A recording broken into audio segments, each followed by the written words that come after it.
everybody. My name's Jeff Grant. I am a historian and I serve as the research program manager for Temple Israel Foundation and Museum here in Leadville. I have been with the organization as a researcher since 2017, and I have managed the foundation's research program since 2018. Currently, we employ a small staff of researchers who document and record the biographical histories of the somewhere near 1,100 Jews that passed through the Leadville area over about a 60-year period from 1860 to about 1920. We publish these biographical histories on our website, and you can view them at jewishleadville.org. As far as our museum, we're open to the public year-round, May through October, from 10:30 a.m. to 6 p.m. and by appointment the rest of the year at times that may fall outside of normal business hours. You can always call and make an appointment. There is no admission fee, and we are the second most visited museum in Leadville.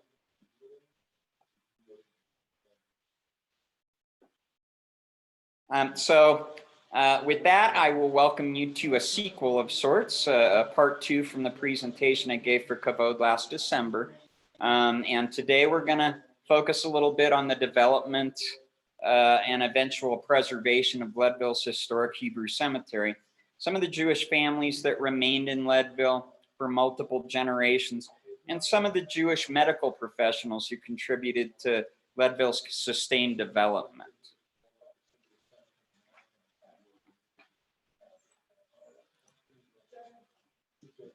And so the first thing we'll discuss today is the Hebrew cemetery. And this is the first restoration project the Temple Israel Foundation took on when it acquired the property in 1993 through a quiet title suit.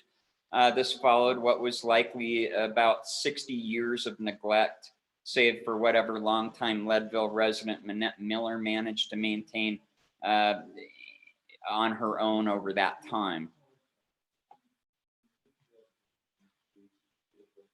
Now, Minette is our best known example of a long-term Leadville Jew who remained here for the bulk of her life. She was born in Leadville to a Lithuanian immigrant family during 1894. And with the exception of about a 10-year-long period when she attended college and briefly taught school in Grand Junction, she remained in Leadville for the bulk of her life, about 77 of her 87 years. She is a current resident of the cemetery. Her father, Nathan Miller, was the cantor and a founding member of the Orthodox congregation here in Leadville at Knesset, Israel.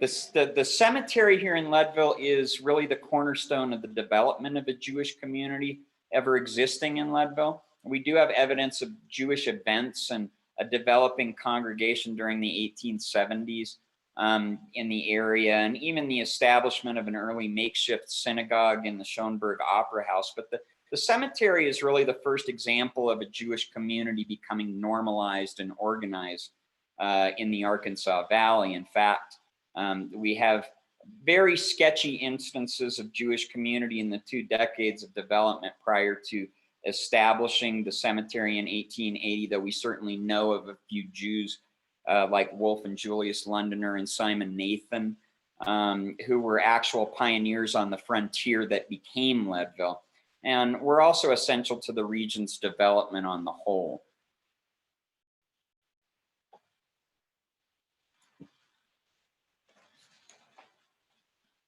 So the need for a cemetery became a greater urgency with the mass growth attributed to the silver rush during the 1870s, when local Jewish merchant Gustav Jelenko passed away from a morphine overdose that he took to soothe symptoms for his neuralgia in July of 1879.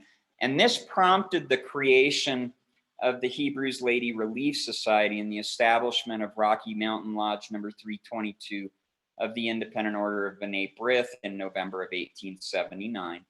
And through their efforts in January of 1880, the Hebrew Relief Society successfully acquired 101,000 square feet of Leadville's Evergreen Cemetery. And shortly thereafter, Gustav was moved from Leadville's original graveyard to the newly established Hebrew Cemetery on the north side of town, where he became its first resident. And the Hebrew Cemetery sort of becomes a benchmark for the development of a Jewish community in Leadville. Only a few years later, in 1884, the Temple Israel Reform Synagogue is built. Arguments over burial rights and segregation of the sexes in the synagogue between Reform and Orthodox Jews created a schism, of course. And in 1892, the Orthodox segment of the congregation purchased an old Presbyterian church on West 5th Street, about a block over, and opened the Knesset Israel Synagogue in 1893.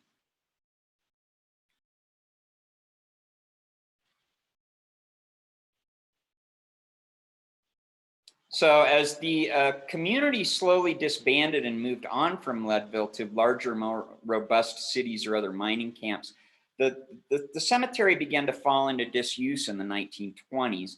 And from there, we don't see much of it until it reappears in photos after an act of vandalism was reported in the local paper in 1970.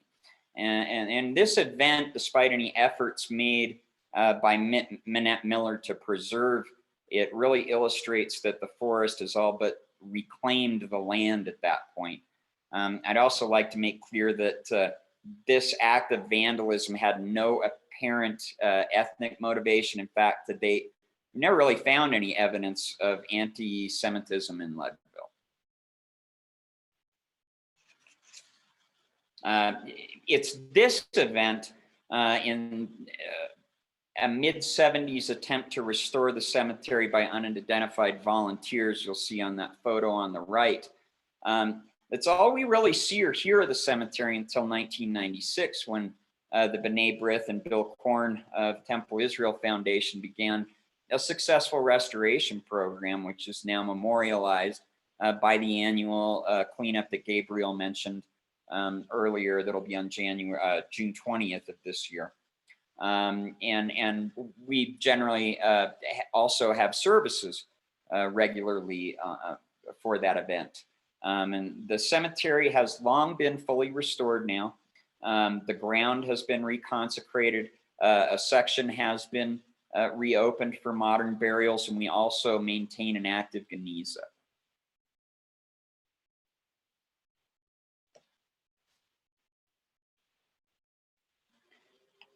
So one of the things that the cemetery has provided us in historical research is that it served to help us establish what isn't always obvious.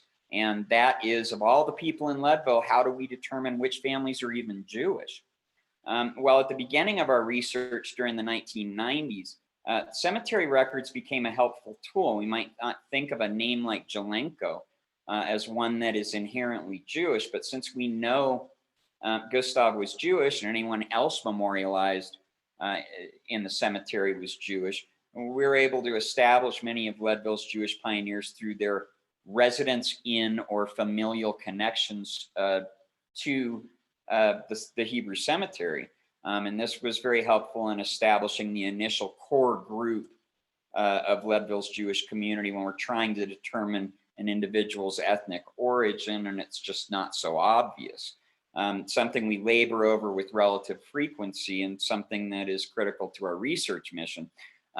Now that our research program has long been underway and better research tools are available through digitization and globalization efforts, we often uncover new Jewish Leadvillians we didn't consider previously. As a result, one of the simplest means for finding them is in a Jewish cemetery, either here in Leadville or elsewhere.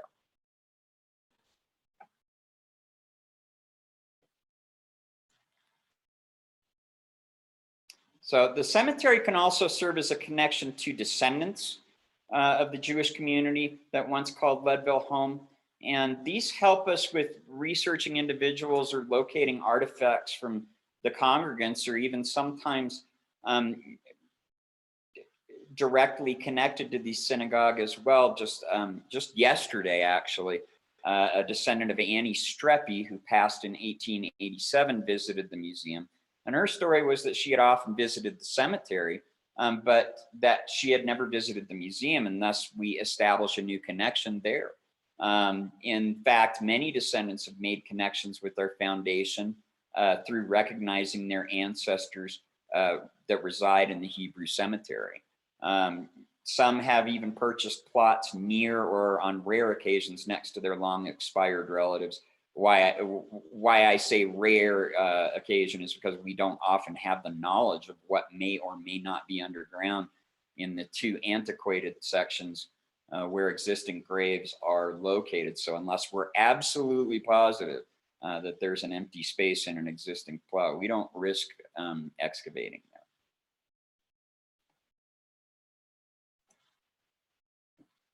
Now, one of the more interesting families that migrated to Leadville also helps us transition into a discussion of the medical professionals. And these are the Kahn family, K-A-H-N, who at one point had 4 generations residing within Leadville's city limits.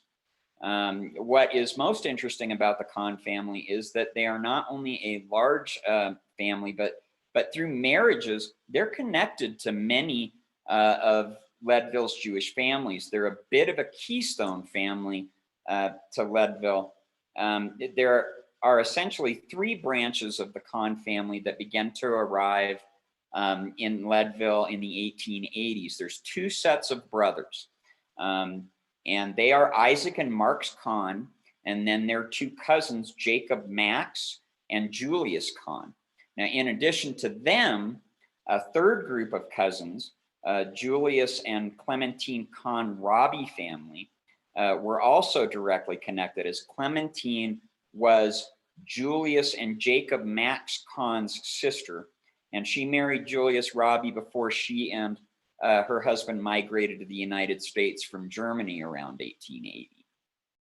So in addition, the marriages of Kahns into other families after arriving in Colorado connect them to many other families in the Leadville Jewish community that are really too numerous to even mention here.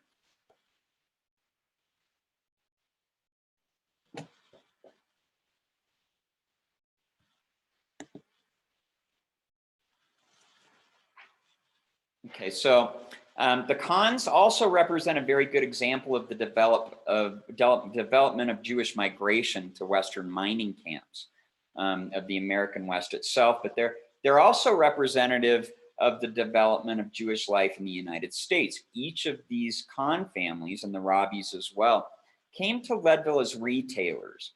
The Kahns as grocers, Julius Robbie was a confectioner, and from their success grows an opportunity to afford higher education for their children, who then move into more professionally educated class, doctors, lawyers, dentists, and academics. For example, all of Marx Kahn's children had the opportunity to attend a college which produced a physician, a teacher and librarian, a president of a large international agriculture and retail concern, an artist, and a high-ranking transportation official. So of this generation of Marx Kahn's family, only one of his 3 daughters, May, probably did not attend college, but she did marry her older brother's very successful and wealthy business partner, Theodore Baer, who also served as a cantor for the Temple Israel congregation. So the first generation of American-born Kahns in Leadville produced 3 physicians, Maurice, Saul, and Lee, and another 3 became dentists, Herman Kahn, along with Max and Charles Robbie. And in addition, I'll also note here that a 7th cousin, Dr. David Heimberger, also grew up to maintain a successful medical practice in Leadville. Now, of the doctors in particular, Maurice, Saul, and Lee were all contributors to the advancement of medical science in Leadville. Saul served 2 stints as city physician. Lee invented a new type of syringe, and all 3 consulted with each other and assisted each other. and all of them contributed to the medical literature through journals in their time. In fact, after his move to Salt Lake City in 1909, Dr. Saul Kahn would become vice president of the American Medical Association at that point.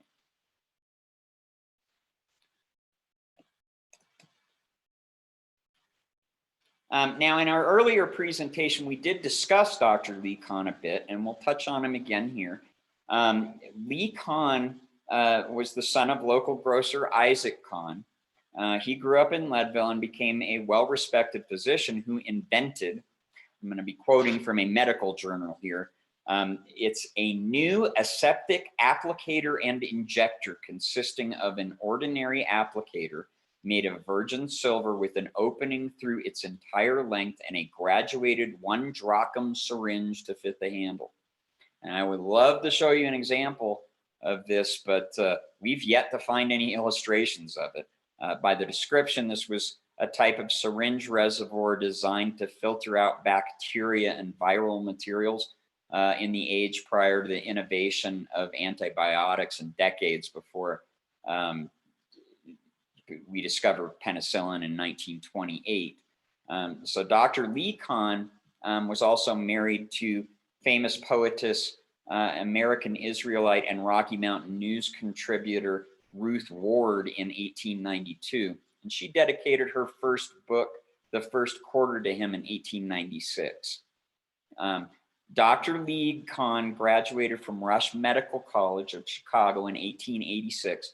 He partnered with Dr. Bosanko in a Leadville practice that was located at 116 West 4th Street, about kitty corner from Temple Israel Synagogue on the same street.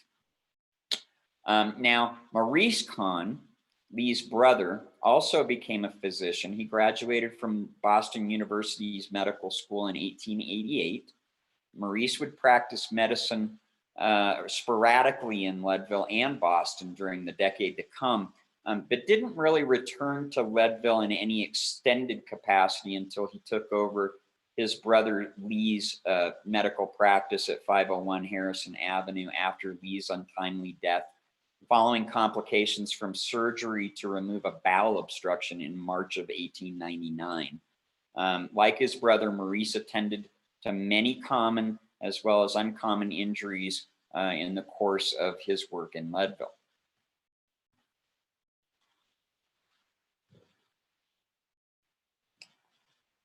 So Dr. Maurice Kahn contributed to an article to the newspaper in 1914 that addressed the fear of surgery. To illustrate this, he used an example of appendicitis, which was relatively common in the day. And if addressed quickly, the affliction would have a low death rate. The problem lay within people who had little or no confidence in surgical procedures at that time and would refuse, or equally bad, delay their response for fear the cure would be worse than the ailment itself.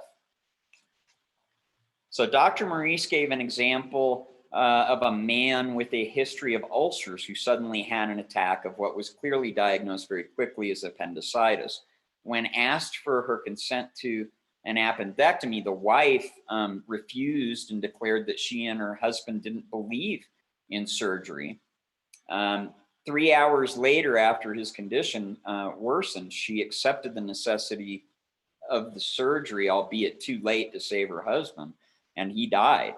To be fair, Dr. Maurice would also use cancer treatment in his argument for folks who feared surgeries, suggesting that with early detection and expedient surgical response, cancer would have a very low mortality rate. Now, I'll quote from his comments here. Let a surgeon have all of these cases at a very beginning of the disease, and instead of a high death rate, which is now common to all clinics, the mortality rate will fall so rapidly that no other argument will be required, if ever a defense were needed for surgical intervention. Now, what was common medical issue in a mining camp would not necessarily be the norm elsewhere or anywhere. as an example, is Dr. Saul and Lee Kahn and their cousin, Dr. David Heimberger, publicly debated the efficacy of consuming sand to relieve the symptoms of dyspepsia. Now, these things seem rather obvious and kind of silly and dangerous to laymen in the 2020s, but were legitimately debated for their efficacy in the latter 19th, early 20th century. So although none of these doctors recommended or would have ever prescribed ingesting sand as a treatment for dyspepsia, they didn't entirely condemn this behavior either, citing their greatest concern that a layperson could easily mistake symptoms of appendicitis for dyspepsia, which would postpone and ultimately render medical intervention impossible or impractical.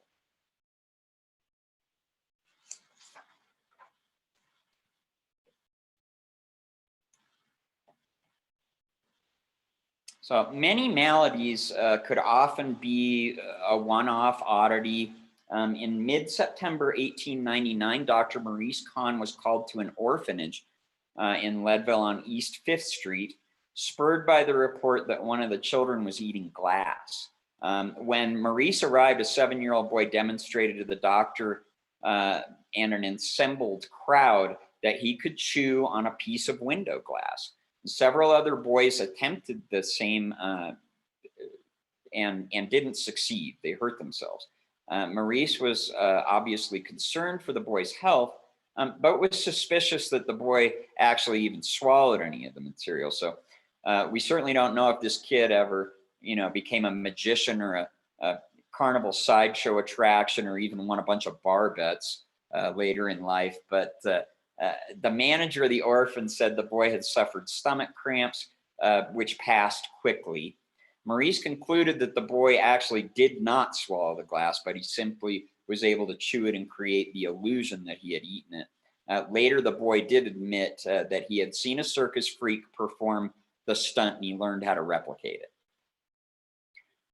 Both Maurice and his cousin, Dr. Saul Kahn, would serve stints as county and city physicians here in Leadville. And in that capacity, saw not only the odd, but some of the sadder elements common to life in mining camp. Prostitutes frequently medicated themselves with morphine. Miners victimized by errant explosions or cave-ins that resulted in crushed or severed limbs. Brutal fighting that sometimes degenerated into amateur gunplay, along with the frequent railroad and traffic accidents often caused by a runaway horse and a wagon on a congested city street. So now, as a city physician, Lee and Maurice's cousin, Dr. Solomon Guthman Kahn, treated medical issues much like Maurice, but in this capacity, Saul was the chief medical officer forced to deal with several epidemics, Spanish flu or the grippe in 1890, and again in 1901 during a massive outbreak of diphtheria, smallpox, and scarlet fever that ravaged the city. The former included his cousin Lee, who probably contracted it from one of his patients, but he did successfully recover. So on March 2nd, 1895, the Herald Democrat reported that Dr. Saul was consulted in the case of Edward A. Howard, who was a local carpenter, who had contracted a serious infection. And I'll read from the article here. Mr. Howard was in the employ of H.C. Dimmick, the contractor, and while at work last Monday a week, cut a small gash in one of his fingers with a chisel. Nothing more was thought of the small wound than wrapping the end of the injured finger with a piece of muslin. Howard continued to labor at his bench until Thursday of last week, when he complained of excessive pain in his hand and arm, and they became greatly swollen and of a purple hue. Dr. Basanko was called and tried to allay the pains. On Monday, long gashes were cut into the swollen arm, and the case became so serious that it was necessary. Dr. Basanko called to his assistants, Drs. de Vignon, Mier, and Saul Kahn, and the surgical operation was performed at 9 o'clock yesterday morning. The patient failed to rally from the effects and died at the hours stated, which was 4:00 p.m. So here we have a situation where this fella gets a small, insignificant cut on his finger. He works with his hands, as many of us have. It's so insignificant that it doesn't really impede the dexterity in his hands. I mean, we've all been there, right? We're gardening, nick the finger a little bit while gardening, no big deal. May not even notice it till we're eating dinner. And then this poor guy gets very sick and ultimately dies from something that the day we just hit with a little Neosporin and a Band-Aid, and this killed him.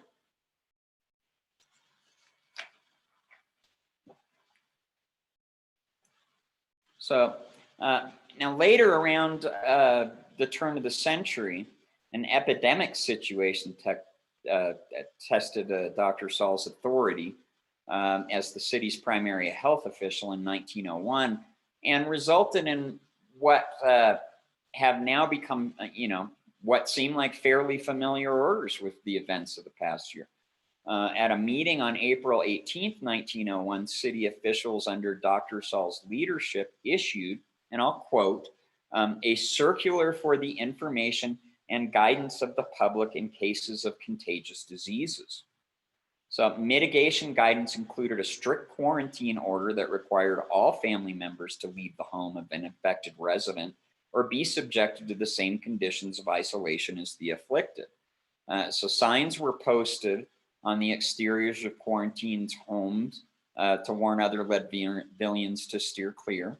Local officials were charged with rigorous enforcement of health standards and cited the carelessness in medical professionals and family members' ignorance of special health orders for spreading the virus so rapidly. And I'll quote from the circular here. And it says, it is believed that if all of those affected by this circular will act promptly in reporting cases of contagious diseases the moment it appears that scarlet fever can soon be entirely stamped out. The trouble seems to be that if parents are loath to report mild cases, forgetful of the fact apparently that a fatal case of the disease may be contracted from a mild one.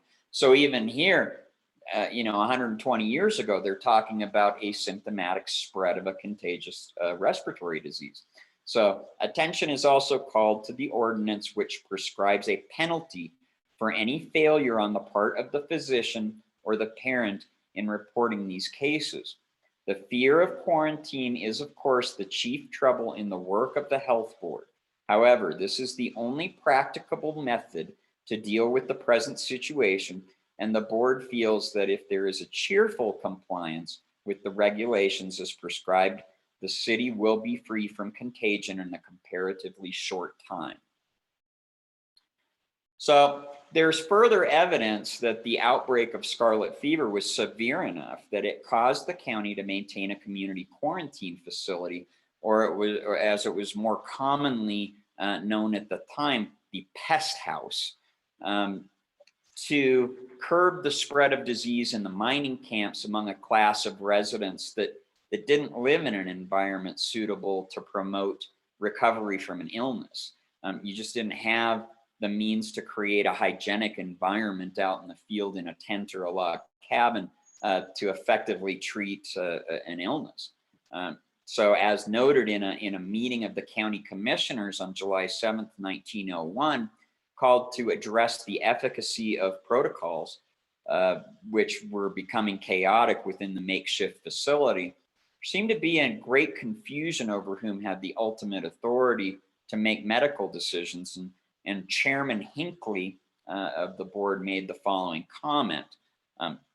He says, but we ought to summon city physician Saul Kahn as a witness to have him say whether he went out to the pest house to examine those patients or whether he did it in town. He has no right to go to the pest house without an invitation. So you see there's already this bureaucratic battle that's developing here in the face of the city dealing with this disease. So in fact, Saul's own wife, Lily, was a victim of the outbreak herself, as it was noted in the Carbonate Chronicle newspaper on April 22nd, 1901, that she was rapidly recovering from a severe illness. The same was also said of his brother Edwin Kahn during October of 1901. So if all this seems a bit familiar, it just goes to show you that public health orders have long existed. We've long acted with extreme measures when it comes to the preservation of public health. So Dr. Saul also issued public health orders that dealt with everything from cleaning up the city's drainage ditches and banning the washing of horses on city streets in an effort to maintain a clean water supply, to efforts to maintain safer conditions in the mines. So researching the Kahn family over this winter was so loaded with physicians that it was actually rather sobering and familiar with the events of the past year, and it gave me a sense that these things are rather cyclical.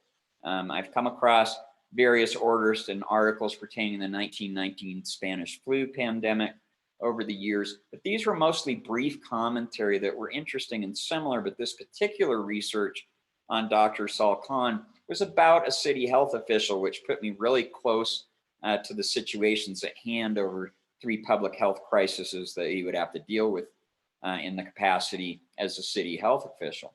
And it was interesting, to say the least.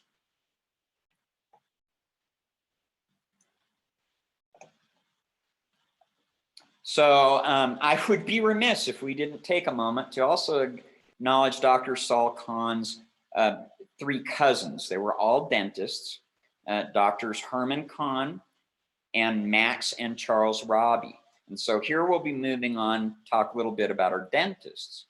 So Max and Charles's mother, Clementine Kahn Robbie, has an interesting story of her own that we discussed in part 1, and I'll briefly summarize to remind us that in 1890, Clementine Robbie engaged in an extramarital affair with Temple Israel cantor Ben Davies.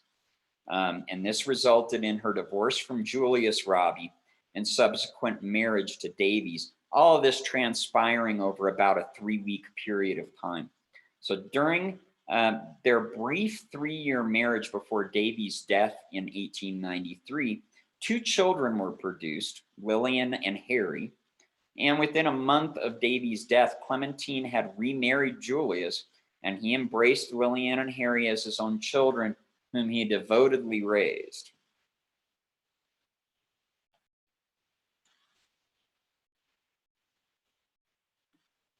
So Dr. Charles Robbie attended the University of Pennsylvania and returning to Leadville to operate his own dental practice from 1915 to 1921 when he returned to Pennsylvania for postgraduate studies, and he likely remained there afterwards. Dr. Max Robbie attended the University of Michigan beginning in 1904, where he also studied dentistry, and Max returned to Leadville in 1908, where he opened a dental practice above his father's candy store. So Dad wrecked the teeth and gave his son a consistent supply of new patients to sustain his business. Since then, the Robbies have sent at least 1 child from every generation to study at Michigan. Dr. John Robbie, Max's grandson, currently maintains the family dental practice, which still operates and is now located in Denver. Purely by coincidence, he also happens to be my wife's dentist. So, small world. So Dr. Max Robbie and his wife, Effie Clayton Robbie, they remained in Leadville the longest of the Robbie family, most of whom moved on from Leadville primarily to Boise, Idaho around 1910. And it appears that Max's intent may have actually been to move to Idaho with his parents, as he did apply for and receive a license to practice dentistry there in 1911. But ultimately, he remained in Leadville until 1921. There's little information on the functions of Max's practice, though he did serve as the judge of children's teeth for Leadville's Better Babies contest in 1914. Max and Effie were reportedly a very happy and energetic couple, and Effie was quite involved in local women's groups.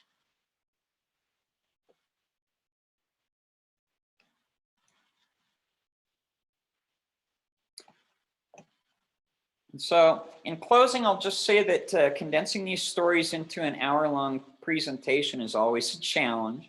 To date, our research program has researched and documented 255 surnames, 8 Jewish organizations, a handful of regularly occurring social events, and identified 10 scandals that centered around the Jewish community in Leadville.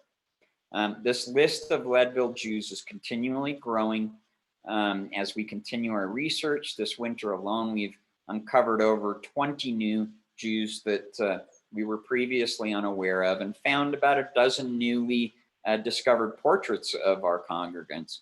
I encourage everyone to visit our website at jewishleadville.org, where we publish all of these stories in detail, along with photos that we have of some of the Leadville Pioneer Jews. You can also find Temple Israel Leadville on Facebook, where we profile one of these families every Thursday.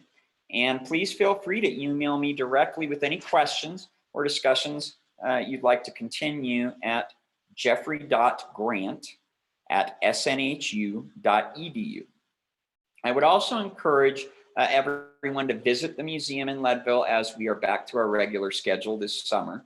Our docents are well versed in the history, and all of us have different opinions, favorites, and families that we can provide more detailed discussions on depending on our individual familiarity. It is wonderful and interesting time, and you certainly don't need to be Jewish to enjoy your visit and learn about a niche cultural group in a region and era that, frankly, most people would not expect to find them. It has been an honor and a delight to present these stories to you today, and I give thanks to you all, Gabriel and Kavod, for giving me the opportunity to do so. And I'll open up if anybody's got any questions. Elaine asks, what is the Jewish population in Leadville now? That's kind of interesting.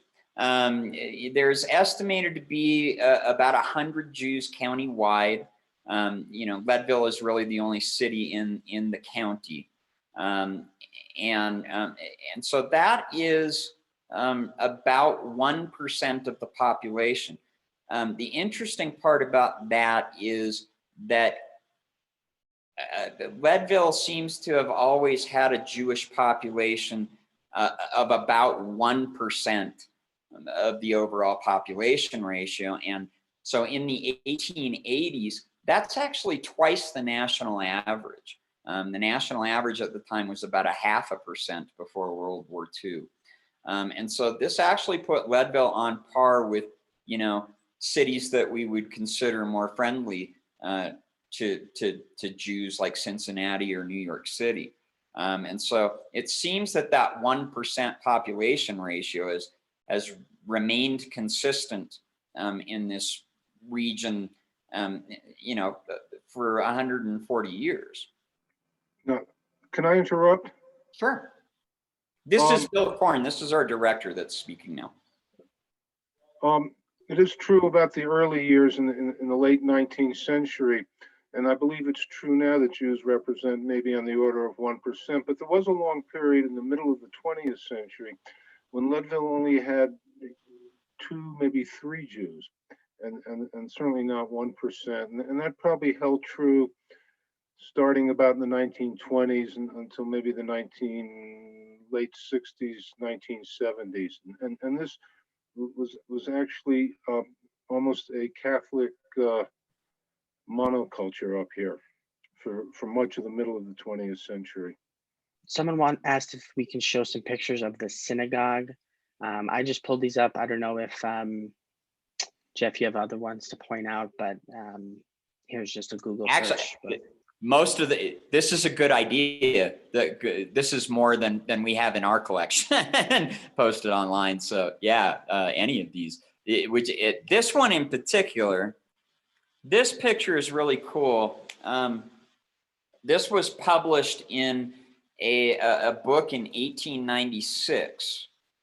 And this picture, and maybe Bill can chime in here again, is rather important in that it helped Bill actually get a very good idea of what the interior of the building looked like in order to get the interior of the building restored so perfectly, frankly. And Bill, do you have any commentary to add to About that this photo? Yeah.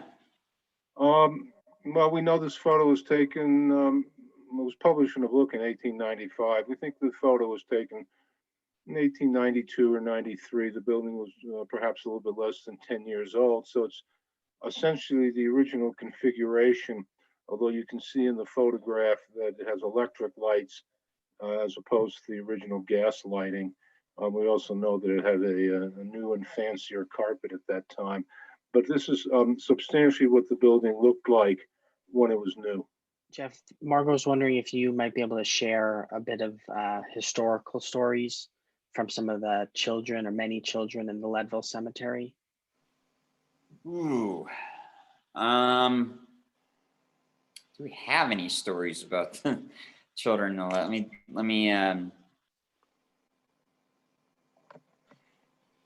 see, a lot of the children in the Hebrew cemetery died very young. And that's one of the unfortunate things about,